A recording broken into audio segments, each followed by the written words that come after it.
सास का पुराना रेडियो। अध्याय 1। पुराने दिन और यादें। हर सुबह की तरह प्रिया जल्दी जल्दी उठकर अपने घर के कामों में जुट जाती। चाय बनाना, कपड़े धोना, बर्तन मंजन करना, बच्चों को तैयार करना, यही उसकी रोज की दिनचर्या थी। उसका सासू माँ रुक्मिणी देवी हर सुबह के इस हलचल से कुछ दूर एक आराम कुर्सी पर बैठकर अपनी पुरानी यादों में खो जाती।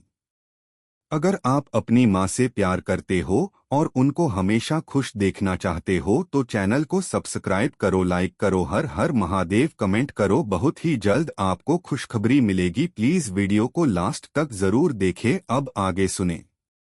रुक्मिणी देवी का एक पुराना रेडियो था जिसे वे हमेशा अपने पास रखती।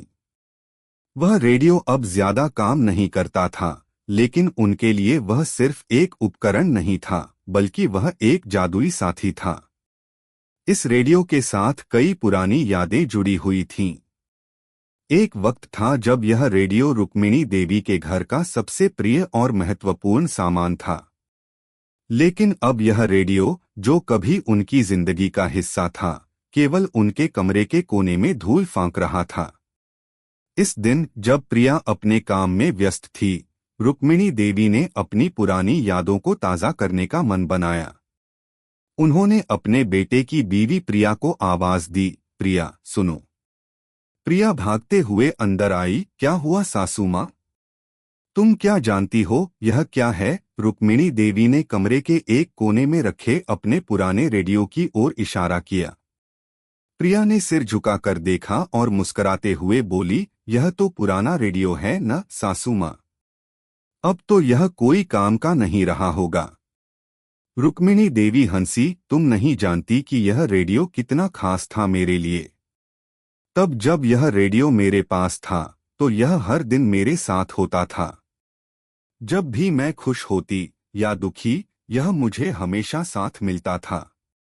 प्रिया थोड़ा और करीब आकर रेडियो को देखने लगी। उसने हंसी के साथ कहा, यह तो बिल्कुल जंग खा चुका है। क्या इसको फिर से चालू किया जा सकता है?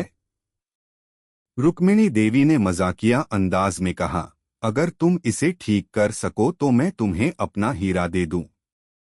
सच? तो क्या आपको विश्वास है कि मैं इसे ठीक कर सकती हूं? प्रिया ने उत्साह से पूछा। देखो, तुमसे कुछ उम्मीद नहीं है, लेकिन तुम कोशिश करके देखो, शायद तुम इस पुराने रेडियो को फिर से जिंदा कर सको। रुक्मिणी देवी ने हंसी में जवाब दिया। अध्याय 2। रेडियो और मजेदार स्थिति। प्रिया ने ठान लिया कि वह रेडियो को ठीक करेगी। सासू माँ के पुरानी यादों को फिर से ताज़ा करने के लिए उसे यह करना ही था। उसने रेडियो को हाथ में लिया और उसकी खोल निकालने की कोशिश करने लगी। लेकिन वह रेडियो इतना पुराना था कि उसके हर हिस्से में धूल और जंग छाई हुई थी। प्रिया ने इसे खोलने की पूरी कोशिश की, लेकिन हर बार कुछ न कुछ गड़बड़ हो जाती।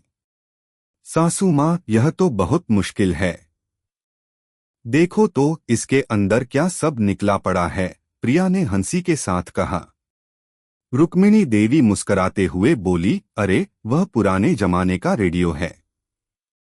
उस वक्त न तो तकनीक इतनी थी और न ही इतनी आसान चीजें।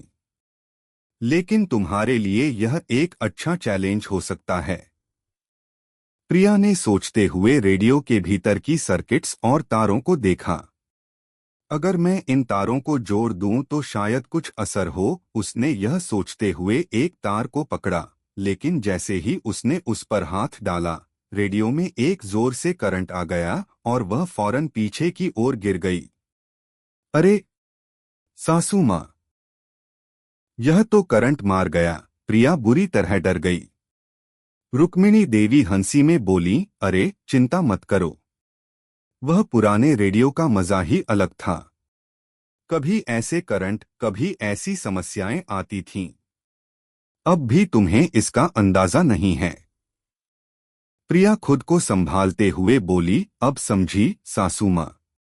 लगता है मुझे इसे छोड़ देना चाहिए। लेकिन रुक्मिणी देवी ने उसे उत्साहित करते हुए कहा, तुम कोशिश करो। और अगर इसे ठीक कर सको तो मुझे बहुत खुशी होगी। यह रेडियो मेरे बचपन की यादें लेकर आया था। अध्याय 3। रेडियो चालू होने पर कुछ दिन बाद प्रिया ने रेडियो को फिर से सही करने की पूरी कोशिश की। उसने एक पुराने इलेक्ट्रॉनिक इंजीनियर से मदद ली और उसकी सलाह पर कुछ नए पार्ट्स डाले। एक दिन जब प्रिया और रुक्मिणी देवी दोनों ही रेडियो के पास बैठी थीं, प्रिया ने रेडियो चालू किया। रेडियो की एंटेना जरा हिलने लगी और फिर कुछ ही पल में उसने जोर से आवाज दी। यह तो काम कर गया, रुक्मिणी देवी ने खुशी से कहा। हाँ देखिए सासू माँ, आपकी यादें फिर से वापस आ गई हैं, प्रिया ने गर्व से कहा। रेडियो में एक पुराने फिल्मी गाने की धुन गूंजने लगी। रुक्मिणी देवी की आंखों में आंसू थे। वह खुश थी और उसकी पुरानी यादें ताजा हो गई थीं।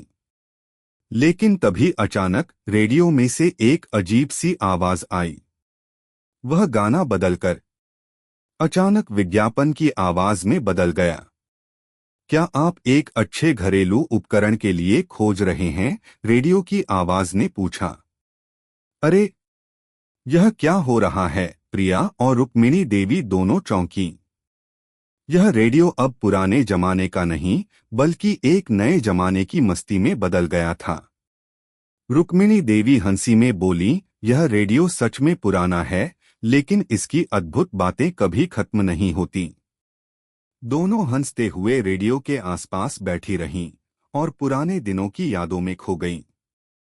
अंत इस हास्यपूर्ण स्थिति ने प्रिया और रुक्मिणी देवी के रिश्ते को और भी मजबूत कर दिया। यह पुराना रेडियो, जो कभी एक साधारण चीज था, अब उनके रिश्ते की मिठास का हिस्सा बन चुका था। दोनों ने मिलकर इसे ठीक किया और फिर से उस पुराने समय की यादों को ताजा किया। सास और बहू का रिश्ता हमेशा में सिर्फ समझदारी और प्यार से ही नहीं, बल्कि छोटी छोटी हंसी मजाकों से भी मजबूत होता है। और वह पुराना रेडियो इस रिश्ते का प्रतीक बन गया।